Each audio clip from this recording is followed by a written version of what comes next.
کیا ہر چیز واقعی ویسی ہوتی ہے جیسے ہم دیکھتے ہیں؟ کیا ہر درد سزا ہوتا ہے؟ کیا ہر نقصان نقصان ہی ہوتا ہے؟ یا پھر کچھ واقعات کے پیچھے اللہ کی ایسی حکمت ہوتی ہے جو انسانی عقل سے کہیں زیادہ گہری، زیادہ وسیع اور زیادہ رحمت بھری ہوتی ہے؟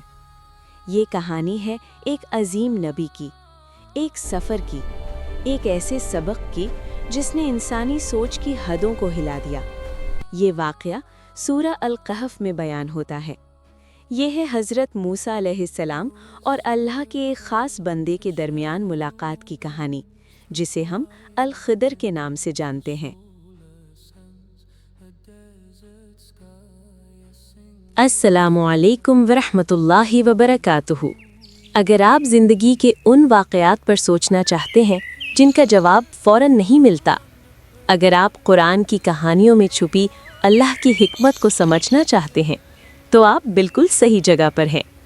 ویلکم ٹو برکہ سٹوریز، جہاں ہم قرآن، صبر اور یقین کی روشنی میں زندگی کو سمجھنے کی کوشش کرتے ہیں۔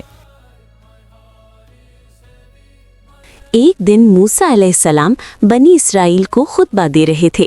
لوگ ان کی بات غور سے سن رہے تھے۔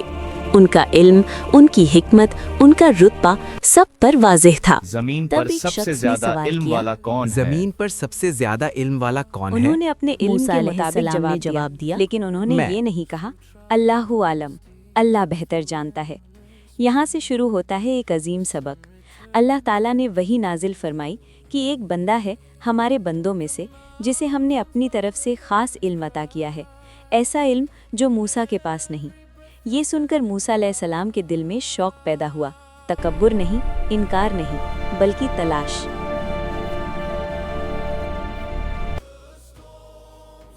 اللہ نے نشانی مقرر کی، ایک مچھلی اپنے ساتھ لے جاؤ، جہاں وہ مچھلی گم ہو جائے وہی تمہاری منزل ہوگی۔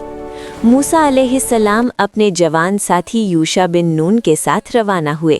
سفر لمبا تھا، زمین سنسان، سمندر کے کنارے پتھر، ہوا کا سناٹا۔ وہ ایک بڑی چٹان کے پاس رک کر آرام کرنے لگے۔ مچھلی ان کے پاس تھی، مردہ اور نمک لگی ہوئی۔ لیکن اللہ کا حکم جب آتا ہے تو اسباب بدل جاتے ہیں۔ مچھلی زندہ ہو گئی اور سمندر کی طرف ایک عجیب طریقے سے راستے بناتی ہوئی چلی گئی۔ یوشع نے یہ منظر دیکھا، لیکن جب موسیٰ علیہ السلام اٹھے اور سفر جاری رکھا تو وہ بتانا بھول گئے۔ وہ آگے چلتے رہے۔ تھکان محسوس ہونے لگی۔ موسیٰ علیہ السلام نے فرمایا، ہمارا کھانا لاؤ، اس سفر نے ہمیں تھکا دیا ہے۔ تب یوشع کو یاد آیا۔ انہوں نے کہا، جب ہم چٹان کے پاس تھے، مچھلی عجیب طریقے سے زندہ ہو کر سمندر میں چلی گئی۔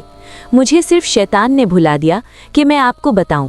موسیٰ علیہ السلام فوراً سمجھ گئے، وہی تو ہماری منزل تھی۔ وہ دونوں واپس لوٹے، قدم بقدم نشانوں کو دیکھتے ہوئے، اور پھر انہوں نے اس شخص کو دیکھا۔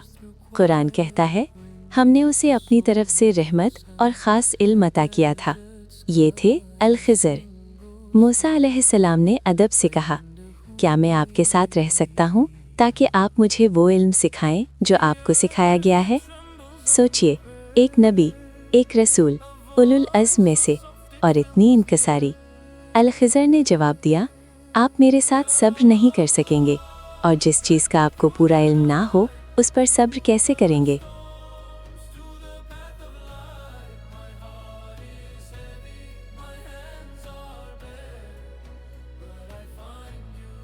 موسیٰ علیہ السلام نے کہا، انشاءاللہ آپ مجھے صبر کرنے والا پائیں گے، اور میں آپ کی کسی بات کی نافرمانی نہیں کروں گا۔ شرط مقرر ہوئی، سوال نہیں کرنا جب تک میں خود وضاحت نہ کروں۔ سفر شروع ہوا۔ پہلا امتحان۔ وہ دونوں سمندر کے کنارے پہنچے۔ وہاں کچھ غریب لوگوں کی کشتی تھی۔ انہوں نے ان دونوں کو بغیر کرائے کے سوار کر لیا۔ کشتی پانی پر چل رہی تھی۔ ہوا ہلکی تھی، سمندر پرسکون۔ اچانک الخضر نے کشتی کے تختوں میں سوراخ کر دیا۔ پانی اندر آنے لگا۔ موسیٰ علیہ السلام سے رہا نہ گیا، آپ نے یہ کیا کیا؟ کیا آپ نے اسے ڈوبانے کے لیے سوراخ کیا؟ یہ تو بہت بڑی بات ہے۔ جواب آیا، کیا میں نے نہیں کہا تھا کہ آپ صبر نہیں کر سکیں گے؟ موسیٰ علیہ السلام کو اپنی شرط یاد آئی۔ انہوں نے معافی مانگی۔ سفر جاری رہا۔